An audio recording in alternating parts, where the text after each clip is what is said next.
அனைவருக்கும் வணக்கம்.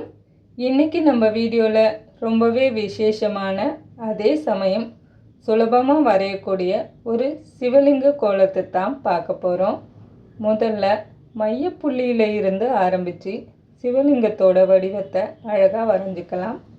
இந்த கோலத்தை நீங்கள் திங்கட்கிழமை அல்லது பிரதோஷ நாட்களில் உங்கள் வீட்டு பூஜை அறையில் போட்டிங்கன்னா ரொம்பவே மங்களகரமாக இருக்கும்.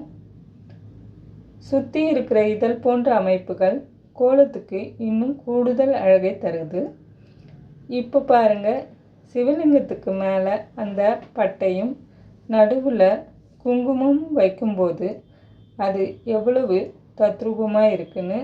அவ்வளோதான், ரொம்ப சீக்கிரமாகவே ஒரு அழகான சிவலிங்க கோலம் ரெடி ஆயிடுச்சு.